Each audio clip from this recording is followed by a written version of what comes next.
We join hands with families to resolve the housing crisis. Real Estate Help Center. We're here to help. Hey team, today I'm going to talk to y'all about a deed in lieu of foreclosure. It's not mentioned very often, and it's something that it's a tool that a homeowner can use, and we're going to just break it down a little bit of what's good and what to be careful of.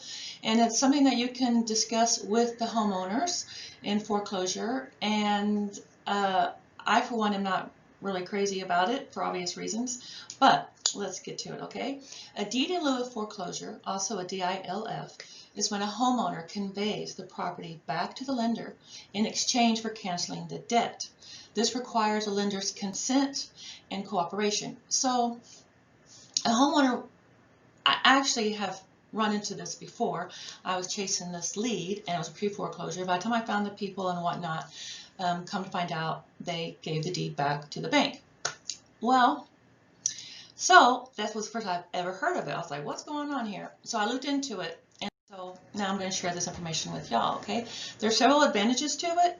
Number one, it's quicker. It requires fewer than the minimum of 41 days that a foreclosure typically needs, and they're less expensive. The foreclosure process under deed of trust can cost several thousands of dollars, whereas the cost of a DILF has only the cost of recording and preparation for the deed. It may also require the cost of a title search and an appraisal, which the bank will make you pay. A deed in lieu of foreclosure is also more confidential, unlike a foreclosure where it's public knowledge and everyone knows about it, which can be very distressing to a homeowner, and they become embarrassed and humiliated, unfortunately. Well, with this, no one knows about it. The transaction is not publicized, no public sale occurs, and the only public evidence of it is the recording of the deed. So, from you to the lender. A deed in lieu of foreclosure does not affect your credit as badly as a foreclosure will. A foreclosure will last on your credit history for 7 years, and you're not going to be able to buy a house for 7 years. Whereas with the DILF, anywhere between 3 to 5 years is going to affect your credit, but it will improve steadily as long as you're meeting your other financial obligations in a timely manner. So the ramifications for your credit are not as severe as a pre-foreclosure or foreclosure. Sorry. Why may a lender not, not accept a DILF? Well, number one, maybe your home has depreciated in value. So now you're upside down. They're not going to do it in that case unless you agree to pay the difference between the appraised value and what you owe.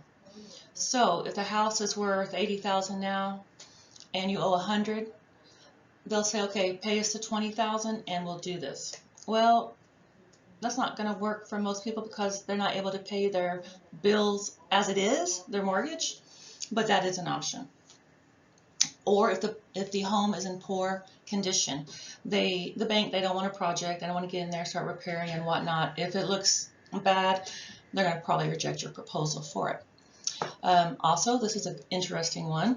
Some government-backed loans only give the lender a payout if the home goes into foreclosure.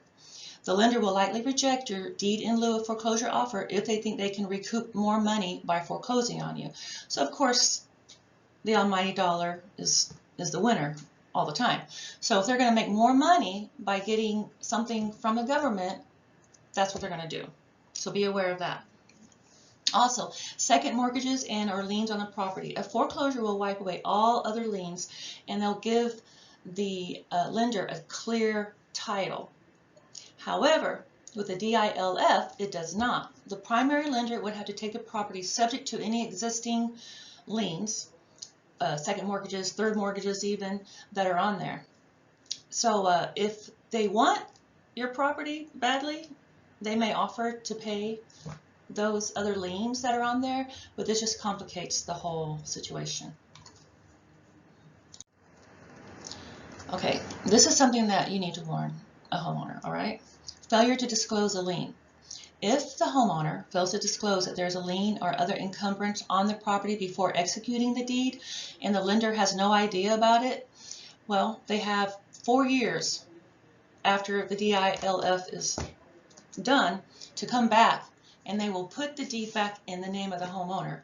And then the next day, they're going to immediately start the foreclosure process. So it's going to put you back on there as the record owner, and you're going to have to go through the foreclosure process. The homeowner will, with all the ramifications.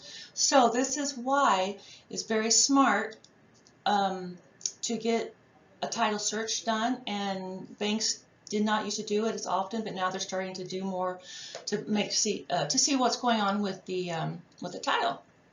So if you know that there's something there and the bank does not request a title search, it can come back to bite you, and it will. Well, the homeowner. Okay. And then the homeowner will have to pay for any associated costs with that. Okay, and this is another good one that you need to make the homeowner aware of. If the bank sells a house for less than the balance owed, the homeowner may owe tax money on the forgiven loan balance. Now, the IRS considers any income $600 and up taxable.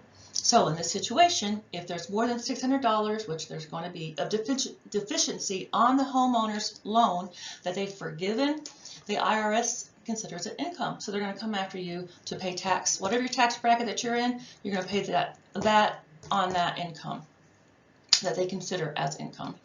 The homeowner will then have to pay income, and all homeowners should seek financial advice, really, before executing a deed in lieu of foreclosure. You also need to know this. They need to know this. With a DILF, lenders lose the right to recover the deficit, as opposed to a foreclosure where the debtor remains personally liable for the unsatisfied portion of the promissory note and the associated foreclosure expenses. So what does this mean? If the house is foreclosed on, and let's say they sell it at the auction, and it sells for $80,000, and that's what the bank accepts, because they can deny the winning bid. But if they accept it, but you owe them $100,000, so well, they've recaptured $80,000, but there's still $20,000. Well, they can come after you to pay that. Most of the time, they will not, because there's a cost associated with lawsuits, and but they can. Well, with the DILF, they lose that right to recover the deficit. So this could be something that would work out in the favor of the homeowner. Debtors, however, on the other hand, also may favor foreclosure over a DILF because they lose all of their equity with the DILF. But with the foreclosure, so say the house sells at the auction for $100,000, okay? Well, the loan was only $80,000. So the bank, that winning bid was $20,000 over what your lender was due. Well, that money doesn't go to the lender. That money is supposed to go back to the homeowner. But this is the thing. They don't advertise it. They don't market it. They don't tell anybody about it. You're going to have to, the homeowner needs to be aware of it themselves. And then there's a process that they have to go through with the trustee in order to recapture any equity. Anything that went over the actual amount that you owe the lender, it belongs to y'all. Well, the homeowner. So that's really good to know. And that's basically it, y'all. So I hope you enjoyed it. If you have any questions, give me a holler, and y'all take care. Bye-bye.